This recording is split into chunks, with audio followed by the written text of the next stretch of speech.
Hello everyone, this is Defense Politics Asia and this is the Frontline Changes report. We have, let me pull out the arrow. Okay, we gonna drop this one away first so that I don't forget about it. And we're gonna go to the first frontline change is over at the Kursk front. So over at the Kursk front, at Svetikovo, based on the Russian mapping, they have mapped that this entire area here has been taken by the Russian forces. So this is in reaction to the geolocation previously of the Russian forces just in the northern part of Svetikovo, which prompts them to map it this way that the Russians have taken all these areas here in the north. So, I mean, it's not impossible. I previously mapped this in a more conservative way. So this is possible to be like this.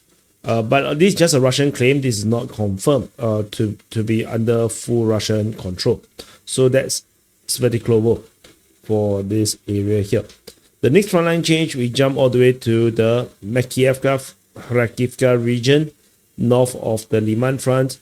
Over this, the Mchf region, Russian forces has been geolocated on the western part of Mchf, confirming Russian advance in the west of Mchf, capturing another few tree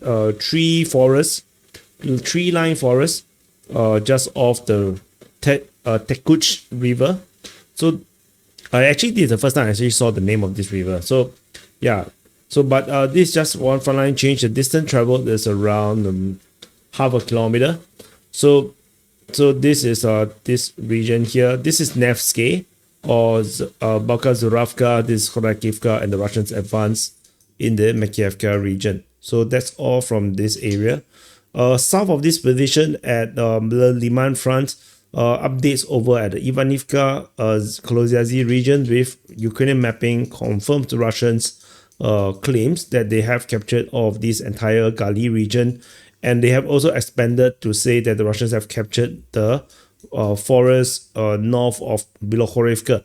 So this would means that the Russians can continue to push on to Kolozyazy this time around from two different directions. The Russians could potentially also push south. So the maximum distance travel is probably around 700-800 meters. So yeah, so that's all from this Dahne region. The next frontline change is over at Bilohorivka again, but it's the other Bilohorivka over at the Siversk front. This one is pretty interesting. Geolocation of Russian forces on the forest south of Bilohorivka shows the Russian forces have assaulted this forest in the south, the Zolotarevsky forest. So this is interesting in moving in the direction of Krakhorivka. So this could potentially be a way to bypass the strong Ukrainian defense over in the Bilohorivka region. But as usual, Siversk front is a very difficult front line for the Russians. So yeah, so you can see this is the advancement in the north of Verkhomokoyamsky, south of Bilohorivka.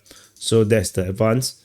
Yeah, but I don't expect too much. Even Ryba has wrote a long thing discrediting these claims of Russian advance over in the Siversk front. They themselves, the Russian pro-Russian source, claim that this front is cursed. So, which I do agree. So, after this frontline change at Bilohorivka in the Siversk front, the next frontline change is over at Vodyane Druhi, over in the northern flank of the Pokrovsk front. So, this is Pokrovsk, Minokhrad. This is where we are going to report. This is Thorax, New York, ADFK. So just in case you need some orientation. So over in the northern flank of the Pokrovsk front, we have massive updates based on Russian claims. So this is Russian claims. So I need to zoom in. So focus on the Vodyane Druhi region. Russian forces allegedly have taken most of Vodyane Druhi.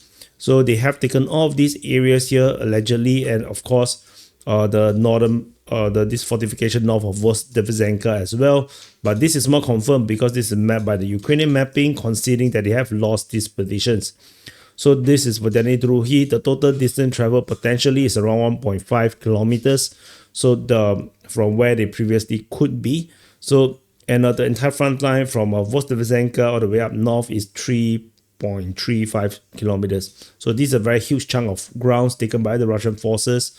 Over nearby in Yelizavetivka, Russian mapping also straightened the front line along this area here, stretching all the way to Novotoresk, claiming that the Russian forces have taken all of these grounds north of this Torex reservoir or lake, taking the entirety of Yelizavetivka, as well as straighten the front line moving up towards the other side of the front line to moving towards Vodyane Druhi, where I mentioned just now that the Russians have made advance. So this is a huge chunk of area. The total front line just on the Yelizavetivka region is already 6.5 kilometers long. So this is a very, very huge front line. Huge area claimed to be captured by the Russian forces, 5.31 square kilometers just for the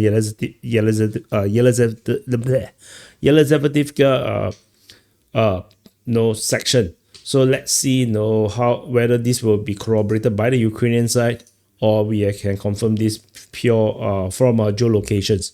So after this, the next frontline change is over at Cotlin, over at the Pokrovsk sector. Russian forces continue to advance down the railway line forest, moving in the direction of Pokrovsk. So this is ongoing. The next frontline change after Cotlin is at Uspenivka. So over at Uspenivka, just west of Novovasilivka, Russian forces has been geolocated in the center of Uspenivka, signaling some advance in the battle for Uspenivka. After Uspenivka, in the south at Sripne, this is one of the latest information coming from the Ukrainian mapping, showing that the Russian forces have advanced into Sripne and capturing half of it. The southern half of Sripne is now under Russian control. The attack allegedly comes from Novoandreevka, with the Russian forces now going to go north and perhaps going towards Zaporizhia to capture the rest of Sripne. So a pretty significant advance for the Russians. The distance traveled is around 1.6 kilometers, and half of Sripne is now under Russian control. As you can see, the southern half is entirely under Russian control based on Ukrainian claims or Ukrainian mapping. So this is a confirmed capture because it's the Ukrainian concession. So after Sripne, we go out of the Pokrovsk front into the Andreevka front. At this region here at the eastern part of Andreevka, we have Russian forces taking some grounds in the north of this highway. And in the eastern part of Andreevka, Russian forces has been geolocated in previously where the Ukrainians are geolocated. The Russian forces have taken grounds, expanding their control, their foothold over on the eastern part of Andreevka. So if I zoom out a bit, you can see that this geolocation of Russian forces is problematic, because this means that the Russians are going to hit the Olova River, and this would mean that the Russians are able to cut off any Ukrainian forces that is still defending east of this position.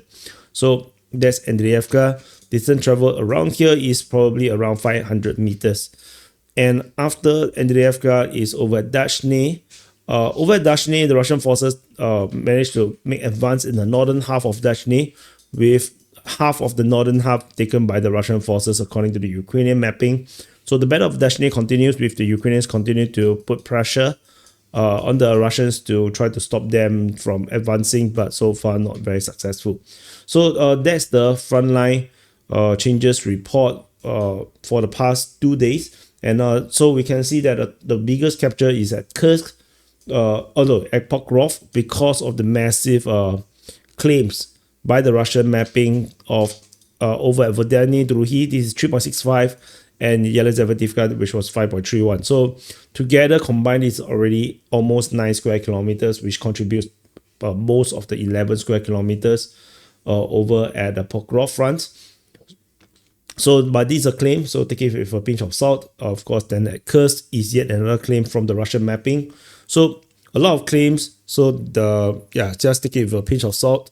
So let's count what's the total area captured by the Russian forces over the past 24 hours. 4.36 plus, oops, that's the wrong number. 4.36 plus 0.5.